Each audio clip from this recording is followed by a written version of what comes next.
శ్రీ సాయి సచ్చరిత్రే నమః.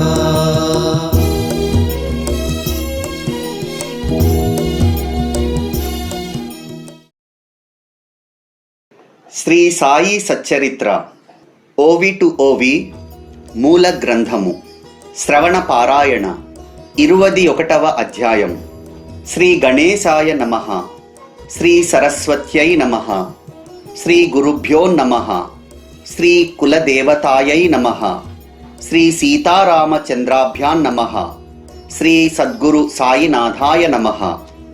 గత అధ్యాయంలో చెప్పిన విధంగా ఠాకూరాదులకు మహాపురుషుని దర్శనం కలిగిన విషయాన్ని ఏకాగ్ర మనసుతో శ్రవణం చేయండి. వక్త చెప్పిన మాటలు చెవిన పడగానే శ్రోతల మనసులు ఆనందంతో ఊగి శరీరం రోమాంచితమవకపోతే ఆ మాటల వలన ఏం ప్రయోజనం? అవి వ్యర్థమే.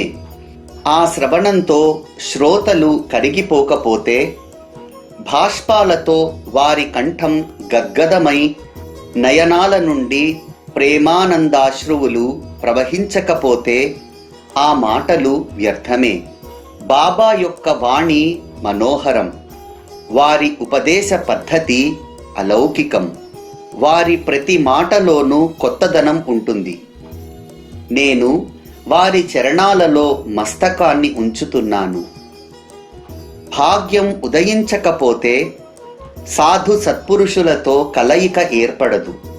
వారు ఎంత సమీపంలో ఉన్నా పాపులకు కనిపించరు. ఈ సిద్ధాంతాన్ని నిరూపించడానికి ఏ దేశ విదేశాలకో వెళ్ళవలసిన అవసరం లేదు. నేను నా అనుభవాన్ని శ్రోతలకు చెప్తాను. పీర్ మౌలానా అను ప్రసిద్ధుడైన సిద్ధుడు బాంద్రా పట్టణంలో ఉండేవాడు. హిందువులు, పారసీకులు, ఇతర మతాల పండితులు కూడా అతని దర్శనానికి వచ్చేవారు. అతని వద్ద ఇనూస్ అనే సేవకుడు ఉండేవాడు. నేను ఆ పట్టణంలో న్యాయాధీశునిగా ఉండగా అతడు నన్ను పీర్ మౌలానా దర్శనానికి రమ్మని ఎంతగానో బలవంత పెట్టేవాడు. అక్కడికి గుంపులు గుంపులుగా వేలాది జనం వస్తుంటారు. ఆ జనంలోకి వెళ్ళి మన గౌరవాన్ని ఎందుకు పోగొట్టుకోవాలి అన్న ఆలోచనతో నేను దర్శనానికి ఎప్పుడూ వెళ్ళలేదు. మన నీడకే మనం భయపడినట్లుగా దురదృష్టం అడ్డుపడింది. అలా అనేక సంవత్సరాలు గడిచిపోయాయి. నాకు అక్కడి నుండి బదిలీ అయింది. తరువాత శుభ సమయం వచ్చి షిరిడీతో శాశ్వత సంబంధం ఏర్పడింది. తాత్పర్యం: సత్పురుషులతో సమాగమం అభాగ్యులకు లభించదు. ఈశ్వరుని కృప ఉంటేనే అది సుగమం. లేకపోతే ఆ యోగం దుర్లభం. ఈ విషయంలో మధుర కథను శ్రోతలు ఇప్పుడు శ్రద్ధగా వినండి. ఈ సత్పురుషుల వ్యవస్థ అనాది కాలం నుండి ఎలా గుహ్యంగా ఉందో గమనించండి. వారు సమయానుకూలంగా, అవసరాలకనుగుణంగా వారికి నచ్చిన ప్రదేశాలలో తమ కార్యాలను సాధించుకోవడానికి అవతరిస్తారు. వారు పరస్పరం అభిన్నులు. దేశం, కాలం, వస్తువు వేరుగా ఉన్నా ఒకరి మనోగతాలను మరొకరు సంపూర్ణంగా తెలుసుకుంటారు. అలా లోపల వారంతా ఒక్కటే.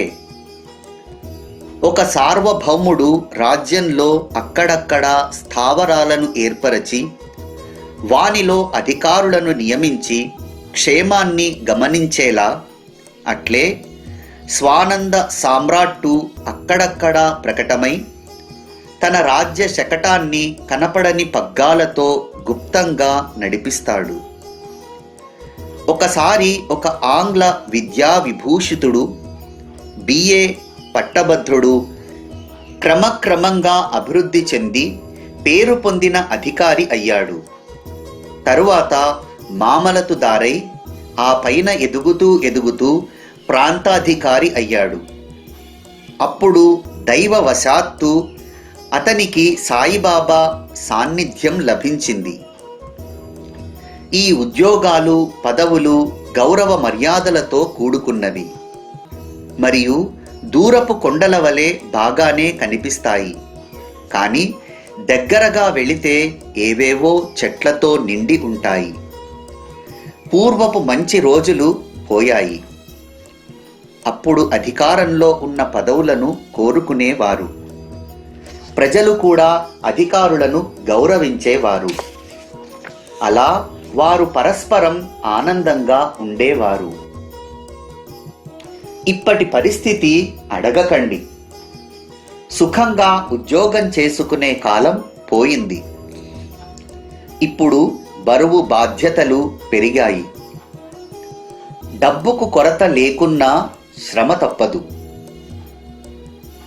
పూర్వం మామలతుదారును, ప్రాంతీయాధికారులను గౌరవించేవారు. బాగా శ్రమపడి ఉద్యోగం చేసినా పదవులకు పూర్వం ఉన్న ఆ వైభవం ఇప్పుడు కనిపించడం లేదు. చాలా డబ్బు ఖర్చు పెట్టి బాగా విద్య అభ్యసించిన అధికార పదవి రాదు. మొదట బిఏ కావాలి. తరువాత నెలకు 30 రూపాయల జీతంపై గుమాస్తా అవుతాడు. ఇది వారి పరిస్థితి. తరువాత కొండలపైకి వెళ్ళి భూమి కొలతలు కొలిచేవారి మధ్యన ఉండి పని నేర్చుకోవాలి. పరీక్ష పాసు కావాలి. అటు పైన ఎవరైనా ఉద్యోగులు స్వర్గస్థులైతే వారి చోటు ఖాళీ అయినప్పుడు ఆ పదవి లభిస్తుంది. ఇక ఈ ఊకదంపుడు చాలిస్తాను. ఊరికే వ్యర్థంగా వాగటమెందుకు? ఒక గృహస్థునికి సాయిబాబాతో ఎలా కలయిక ఏర్పడిందో వినండి. బెలగాం వద్ద వడగాం అనే గ్రామానికి సర్వేయర్లు వచ్చి మకాం వేశారు. ఆ గ్రామంలో ఉన్న ఒక మహాత్ముని దర్శనానికి వెళ్ళి అతని చరణాలపై శిరస్సు నుంచి అతని ఆశీర్వాదాన్ని, అనుగ్రహాన్ని పొందారు. ఆ మహాత్ముని చేతిలో నిశ్చలదాసు రచించిన విచారసాగర్ అన్న గ్రంథం ఉంది. అప్పుడు అతడు దానిని చదువుతున్నాడు. కొంత సమయమయ్యాక సర్వేయర్లు వెళ్ళుతారని చెప్పి బయలుదేరుతుండగా ఆ సాధువు సంతోషంతో ఆ గృహస్థునితో ఏం చెప్పాడో వినండి. సరే, ఇప్పుడు వెళ్ళు, కానీ ఈ గ్రంథాన్ని పఠించు. దీనితో నీ మనోభీష్టం తీరుతుంది. బాగా గుర్తుంచుకో. నీవు తర్వాత ఈ పని మీద ఉత్తర దిశగా వెళ్ళినప్పుడు నీ భాగ్యం వలన దారిలో ఒక మహాపురుషుని దర్శనం కలుగుతుంది. తరువాతి మార్గాన్ని నీకు వారు చూపిస్తారు. నీ మనసుకు స్థిరత్వాన్ని కలిగిస్తారు. నీకు ఉపదేశం చేసి ఆత్మ జ్ఞానాన్ని కలిగిస్తారు అని చెప్పాడు. ఆ గృహస్థుడు అక్కడి పని ముగిసి అక్కడి నుండి జున్నారుకు బదిలీ అయింది. నాణేఘాట్ అను కొండను ఎక్కవలసిన కష్టం ఎదురైంది. అక్కడి దారి అత్యంత కఠినమైనది. ఎన్నుబోతు పైన కొండ ఎక్కాలి. ఎన్నుబోతు ఒక్కటే అక్కడి వాహనం కనుక ఎక్కడానికి దానినే తీసుకొచ్చారు. పెద్ద అధికారి అయితే గుర్రపు బండో లేక మోటారో దొరుకుతుంది. కానీ అప్పుడు అతనికి ఎనుబోతుతో తన అవసరం తీర్చుకోవలసి వచ్చింది. నడకతో కొండ ఎక్కడం అశక్యం. ఎనుబోతు తప్ప వేరే సదుపాయం లేదు. అదే నాణేఘాట్ కొండ ఎక్కే అపూర్వ వాహనం యొక్క ప్రత్యేకత. అప్పుడు ఆ గృహస్థు ఆలోచించి ఎనుబోతు పైన జీను వేసి దానిని తయారు చేసుకుని దానిపై శ్రమపడుతూ కూర్చున్నాడు. సవారీ బాగానే ఉన్నా ఎనుబోతు వంటి అపూర్వమైన వాహనంపై కొండ ఎక్కడం, ఎగుడు దిగుడు నేల మూలాన కుదుపులకు వెన్నునొప్పి వచ్చింది. ఆ ప్రయాణం ఎలాగో సాగింది. జున్నార్లోని కార్యక్రమం పూర్తయింది. అక్కడి నుండి బదిలీ అయి మకాం మారింది. అతనికి కళ్యాణ్కు బదిలీ అయి నానా చందోర్కరును కలుసుకోవడం సంభవించింది. సాయినాథుని కీర్తిని విని వారిని దర్శించుకోవాలనని బుద్ధి పుట్టింది. ఆ మరునాడే శుభ సమయం వచ్చింది.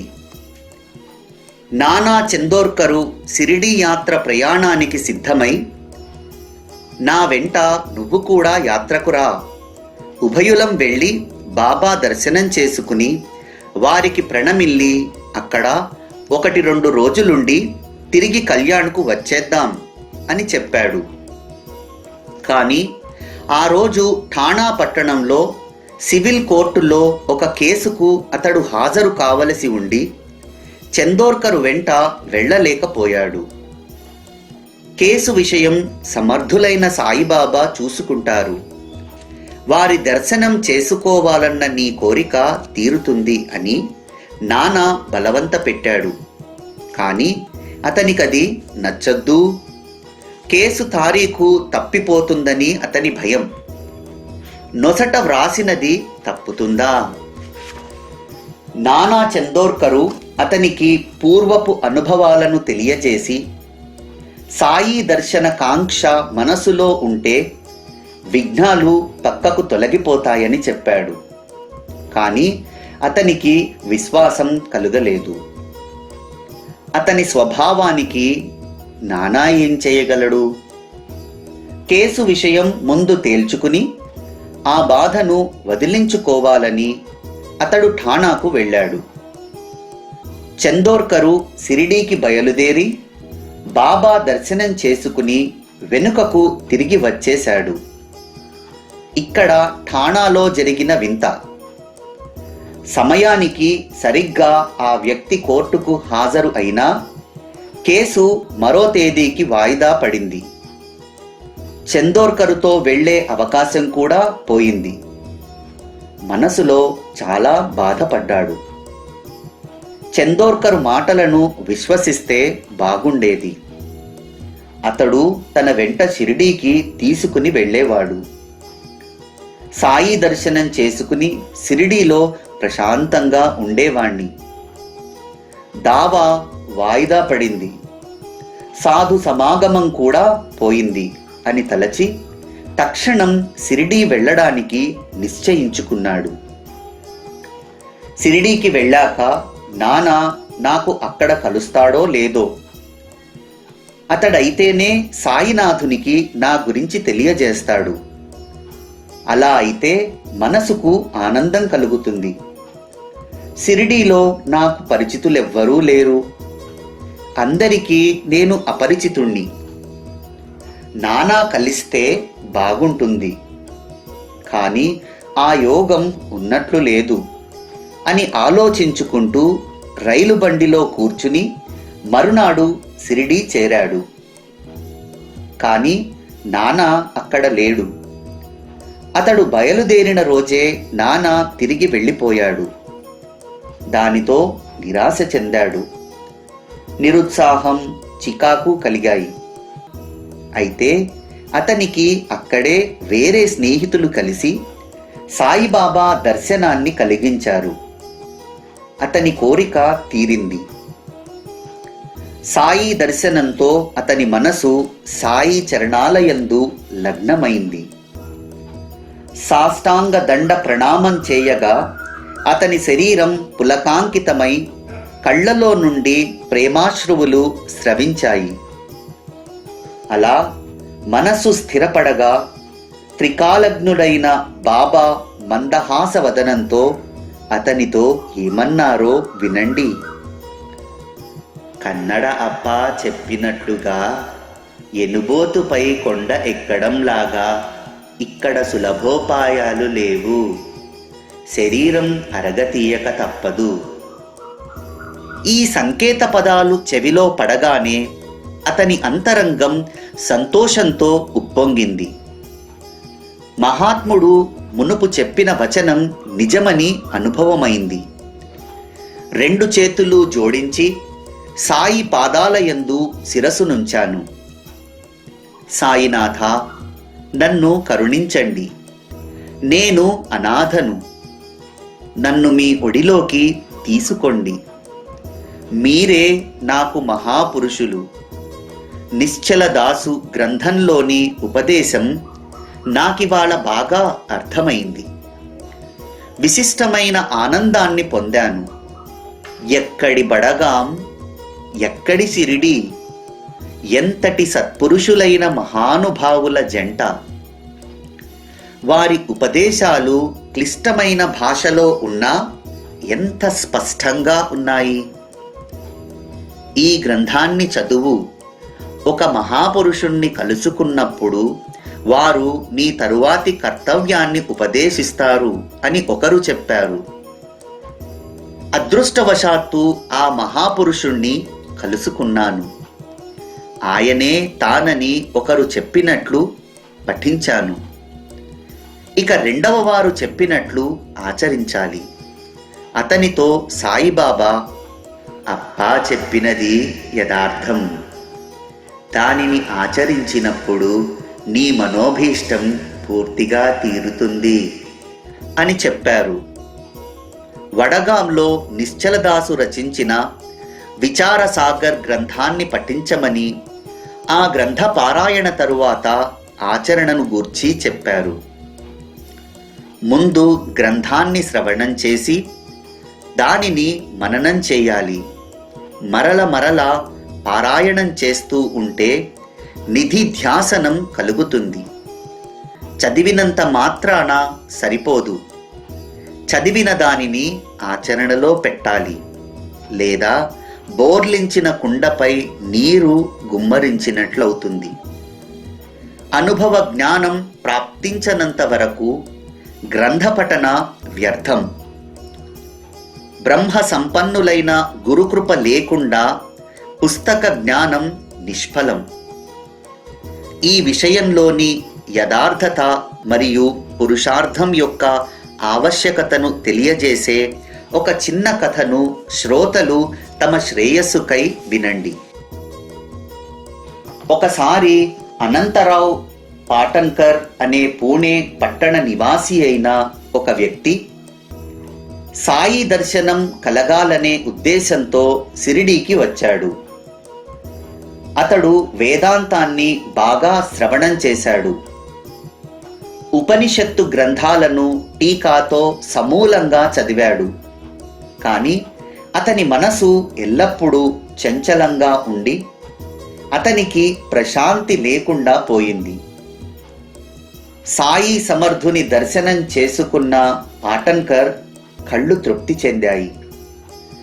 బాబా పాదాలకు అభివందనం చేసి యథాశక్తి పూజ చేశాడు. తరువాత చేతులు జోడించి బాబా సముఖంలో కూర్చుని ఆనందరావు ప్రేమగా దీనంగా అడిగాడు, నేను అనేక గ్రంథాలను చదివాను. వేదాంగాలను ఉపనిషత్తులను అధ్యయనం చేశాను. శాస్త్రాలను పురాణాలను శ్రవణం చేశాను. కానీ మనసుకు శాంతి లేదెందుకు? చదివినదంతా వ్యర్థమైపోయింది. నాకంటే ఏ చదువు లేని భక్తులు నయం అని ఇప్పుడు అనిపిస్తోంది. గ్రంథావలోకనం వ్యర్థమైంది. శాస్త్ర పరిశీలన వ్యర్థం. సకల పుస్తకాల జ్ఞానం మనకు ప్రశాంతత చేకూర్చకపోతే వ్యర్థమే కదా. శాస్త్ర ఉత్పత్తిని తర్కించడంలో ఏముంది? మహాకావ్యాలను మరల పఠించడమెందుకు? వీనితో మనసుకు శాంతి లభించకపోతే ఇక బ్రహ్మజ్ఞానం ఎందుకు? సాయిబాబా దర్శనంతో చింత తొలగిపోతుందని బాబా వినోదంగా ముచ్చటిస్తూ సన్మార్గాన్ని సహజంగా చూపుతారని ఆ నోటా చెప్పగా విన్నాను. అందువలన మహారాజా, తపోరాశి, మీ పాదాల వద్దకు చేరాను. నా మనసుకు ధైర్యం కలిగేలా నన్ను ఆశీర్వదించండి అని దీనంగా విన్నవించుకున్నాడు. అప్పుడు సాయి మహారాజు వినోదభరితమైన ఒక కథను చెప్పగా ఆనందరావు తన జ్ఞానం సఫలమైనట్లు సంతృప్తి చెంది సంతుష్టుడయ్యాడు. కొన్ని మాటలతో చెప్పిన పరమార్థ సారమైన ఆ కథను చెబుతాను వినండి. వినోదమే అయినా జ్ఞానంతో కూడినది. దానిని ఎవరు అనాదరం చేస్తారు? ఒకసారి ఒక వ్యాపారి వచ్చాడు. అప్పుడు ఒక గుర్రం అతని ఎదుట 9 లద్దెలను వేసింది. వ్యాపారస్తుడు తన కార్యంలో తత్పరుడై కొంగులో లద్దెలన్నింటినీ గట్టిగా మూట కట్టుకుని చిత్త ఏకాగ్రతను పొందాడు అని బాబా చెప్పారు. సాయి సమర్థులు ఎందుకిలా చెప్పారు? దీని అసలు అర్థం ఏమై ఉంటుంది? వ్యాపారస్తుడు లద్దెలను ఎందుకు పోగు చేసుకున్నాడు?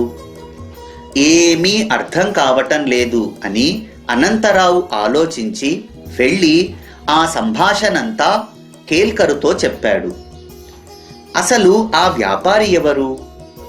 లద్దెల ప్రయోజనమేమిటి? సంఖ్య 9కి ఏమి కారణం? నాకు వివరంగా చెప్పండి. దాదా, ఇందులోని రహస్యం ఏమిటి? అల్పబుద్ధి గల నాకు ఏం అర్థం కావటం లేదు. బాబా మనసులో ఉన్నదానిని నాకు అర్థమయ్యేలా విశదీకరించి చెప్పు అని అడిగాడు. దానితో దాదా, నాకు కూడా ఏం అర్థం కావటం లేదు. బాబా మాటలన్నీ ఇట్లే ఉంటాయి. అయినా వారు నాకు స్ఫురింపజేసినట్లుగా నాకు అర్థమైనది చెప్తాను. ఆ గుర్రం ఈశ్వరుని అనుగ్రహం. లద్దెలు 9 భక్తులు. భక్తి ప్రేమ లేకుండా పరమేశ్వరుడు ప్రాప్తించడు. జ్ఞానం లభించదు. శ్రవణం, కీర్తనం, విష్ణుస్మరణ, చరణసేవ, అర్చన, వందనం, దాస్యం, సఖ్యం, ఆత్మ నివేదనం ఇవి 9 భక్తులు. సంపూర్ణ భక్తితో వీనిలో ఏ ఒక్క రకమైన భక్తి లభించినా భక్తికి అర్రులు చాచే శ్రీహరి భక్తుల ఇంట్లోనే ప్రకటమవుతాడు. జపతప వ్రతాది యోగ సాధనలు, వేదోపనిషత్తుల అధ్యయనం, ఆధ్యాత్మ జ్ఞానాన్ని గొప్పగా వ్యాఖ్యానించడం ఇవన్నీ భక్తి లేకపోతే వ్యర్థం. వేదశాస్త్ర వ్యుత్పత్తి జ్ఞానం అవసరం లేదు. గొప్ప జ్ఞాని అన్న గొప్ప కీర్తి ప్రతిష్టలు అక్కరలేదు. భక్తి ప్రేమ లేని శుష్క భజనల యందు ప్రీతి అవసరం లేదు. ప్రేమతో కూడిన భక్తి అవసరం. నీవు స్వయంగా వ్యాపారస్తుడవని భావించి వ్యాపారంలోని భావార్థాన్ని అర్థం చేసుకో. శ్రవణాది భక్తి యొక్క ధ్వజం ఎగురుతుంటే జ్ఞానరాజు ఆనందిస్తాడు. గుర్రం 9 లద్దెలను వేయగానే వ్యాపారి వారిని తీసుకోవడానికి ఆతురతతో పరిగెత్తాడు. అట్లే 9 భక్తిని మూట కట్టుకుంటే మనసులో శాంతి కలుగుతుంది. అందరి పట్ల సద్భావం కలుగుతుంది. గంభీరత పెరుగుతుంది. అలా కాకపోతే మనసులోని చాంచల్యం తప్పదు అని గురువర్యులు ప్రేమతో తెలియజేశారు అని చెప్పాడు. మరునాడు అనంతరావు సాయి పాదాలకు వందనం చేస్తుండగా బాబా అతనిని, లద్దెలను కొంగున కట్టుకున్నావా అని అడిగారు. అప్పుడు అనంతరావు, ఈ దీనునిపై మీ అనుగ్రహం ఉంటే వారిని సహజంగా మూట కట్టుకోవడం సాధ్యం. దానిలో ఏం గొప్పతనం ఉంది అని చెప్పాడు. నీకు శుభం కలుగుతుంది అని బాబా అతనిని ఆశీర్వదించారు. అనంతరావుకు సుఖ శాంతులు లభించి ఆనందించాడు. ఇక మరొక చిన్న కథను శ్రోతలు శ్రద్ధగా సాదరంగా వింటే బాబా యొక్క సర్వజ్ఞత, వారు సన్మార్గంలో ప్రవేశపెట్టే విధానం తెలుస్తాయి. ఒకసారి ఒక వకీలు వచ్చి వెంటనే మసీదుకు వెళ్ళి సాయినాథుని దర్శనం చేసుకుని వారి పాదాలకు వందనం చేశాడు. తక్షణం దక్షిణను ఇచ్చి వకీలు ఒక ప్రక్కన కూర్చున్నాడు. సాయిబాబా ఎవరితోనో సంభాషిస్తుంటే అతనికి వినాలన్న కోరిక కలిగింది. బాబా అతని కేసి చూస్తూ అతనిని ఉద్దేశించి చెప్పిన మాటలు ఆ వకీలు మనసులో గుచ్చుకుని అతనికి అనుతాపాన్ని కలిగించాయి. జనులు ఎంత మోసగాళ్ళు, పాదాలపై పడతారు, దక్షిణను కూడా ఇస్తారు, మనసులో తిడతారు కూడా. ఎంతటి ఆశ్చర్యం! ఆ మాటలను విన్న వకీలు ఊరికే కూర్చునే ఉన్నా మనసులో బాగా అర్థం చేసుకున్నాడు. బాబా మాటలలోని తాత్పర్యం మనసులో బాగా నాటుకుంది. తరువాత బసకు వెళ్ళినప్పుడు దీక్షితుతో బాబా చెప్పిన మాటలన్నీ అర్థభరితమైనవి. నేను రాగానే నాపై చెరకు విసిరారు. నిందా హేళనలతో ఎవరి మనసును బాధ పెట్టరాదని బాబా సూచించారు. మా మునుసబు ఆరోగ్యం బాగా లేక బాధపడుతూ శరీరం కుదుట పడాలని సెలవు మీద ఇక్కడికి వచ్చాడు. మేము వకీళ్లు కూర్చునే గదిలో ఉండగా ఆ మునుసబు గురించిన ప్రస్తావన వచ్చి అనేక రకాల అర్థం పర్థం లేని చర్చ జరిగింది. సాయిని ఆశ్రయిస్తే ఔషధాలు లేకుండానే అస్వస్థత పోతుందా? మునుసబు పదవిలో ఉన్న వ్యక్తికి ఇలా ప్రవర్తించటం సబబా అని మునుసబు గురించి అలా ఆడిపోసుకుంటూ సాయిని అపహాస్యం చేయడం జరిగింది. నేను కూడా అందులో పాల్గొన్నాను. అది అనుచితమని బాబా తెలియజేశారు. అది వారి ఆగ్రహం కాదు, వారి అనుగ్రహం.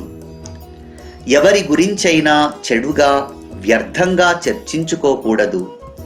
హేళన, అపహాస్యం, నింద మొదలగు చెడు ఆలోచనలను త్యజించాలి. మరొక విషయం, 100 క్రోసుల దూరంలో ఉన్న సాయిబాబా అందరి అంతరంగాలు తెలుసుకుంటారని అనుభవమైంది. నిజంగా బాబా ఎంతటి అంతర్జ్ఞాని!